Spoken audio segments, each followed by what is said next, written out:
A Russian state TV has declared that World War III has begun following the sinking of the prized warship, Moskva, Igber TV reports. The Kremlin's main propaganda mouthpiece went off on a rant last night after the flagship of the Black Sea Fleet was taken out.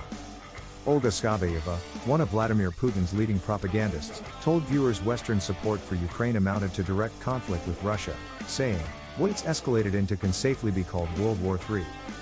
That's entirely for sure. Now we're definitely fighting against NATO infrastructure, if not NATO itself. We need to recognize that."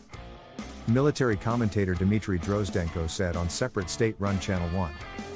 In actual fact, a full-scale multi-level war is underway with the collective West. And the West has long been preparing for the war. Anchor Olesya Luzova, host of Vremya Pokazet, told viewers that the West was now supplying zillions of weapons to Ukraine. She claimed Ukraine was doing the West's bidding by carrying out yet more provocations, bloody, horrible, completely unthinkable.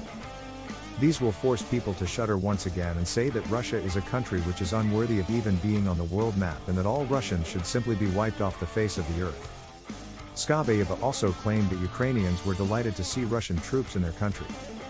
She said, "For some reason ordinary Ukrainians themselves aren't noticing any genocide. In Kharkiv region they're welcoming our soldiers like real liberators. People are coming out with Russian tricolors onto the streets where our military kit is. The people of Kharkiv are accusing not the Russian army of genocide, but the Ukrainian armed forces.